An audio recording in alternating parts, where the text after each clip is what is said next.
Mr. Marston. How are you? Good, Miss McFarland. How are you? I'm well. Would you mind riding with me to Armadillo? I've got to get some supplies and I could do with the company. Of course. You can take the reins. It wouldn't do for a terrifying bounty hunter such as yourself to be seen driven around by a woman. Take the driver's seat. Come on.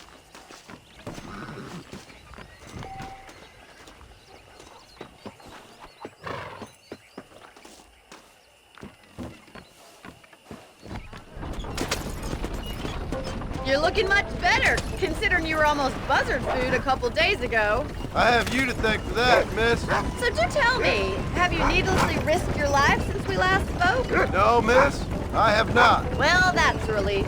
Perhaps there's hope for you yet. I wouldn't bet on it. Oh, there's always hope, Mr. Marston. You can't be a rancher in this kind of country if you don't believe that. An admirable attitude, miss. I suppose so.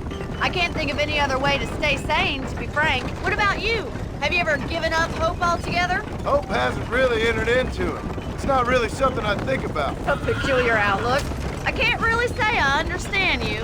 I can't always say I do either. Oh, don't be so deliberately enigmatic. I'm not, miss. Yes, you are. You are being deliberately obscure as a substitute for having a personality. I just know there are two theories to arguing with women, and neither one works. I'm not even going to dignify that gibberish with a response.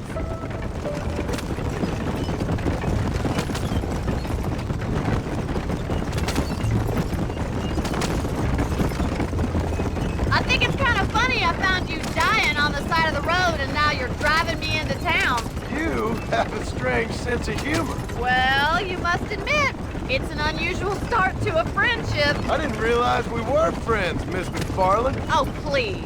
Now who's being funny? Listen, I know that business with Williamson is your business, but I don't know. You've been good to us, and I don't think you're a bad man. A little stupid, perhaps, but not rotten. I just worry about you gallivanting around these parts like you're some kind of deranged bounty hunter. Like Paul always says, don't go waking snakes.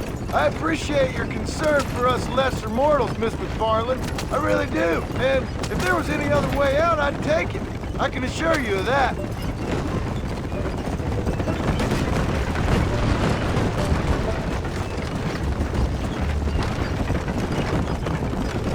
You never did tell me where you live. I have a small holding up in Great Plains. A farmer? Yeah, and I'm the Queen of England. And at what point during your day of hunting down outlaws do you find time to raise chickens? Only been at it 3 years or so. I guess I'm kind of new to it. You're telling me? So who's looking after this farm of yours right now? Uncle. Well, he's not my uncle, as far as I know. Just an old dog who's as lazy as a lizard on a hot day. The kind of fella laboring under the delusion that age brings wisdom. Sounds like the perfect person to leave in charge of your entire livelihood. We go way back, and I didn't have a lot of choice. So this is Armadillo. Manhattan it is not, but it does okay for us.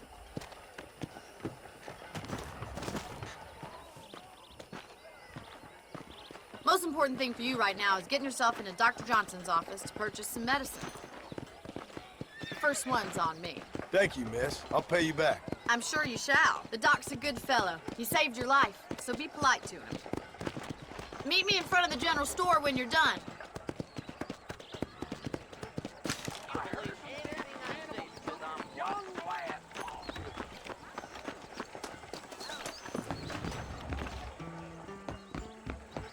How can I help you?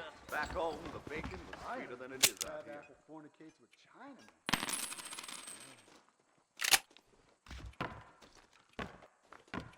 Heard that. About as reliable as a woman's watch. We have to.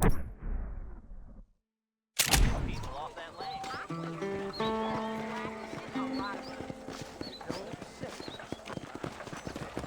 How are you? Well, thanks for driving me.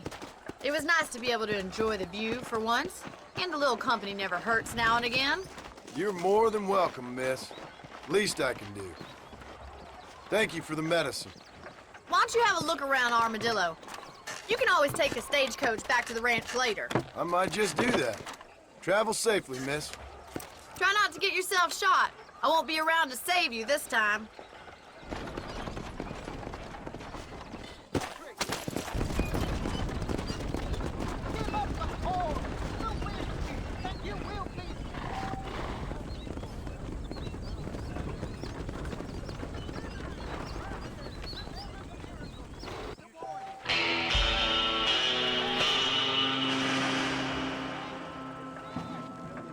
junction up ways will be.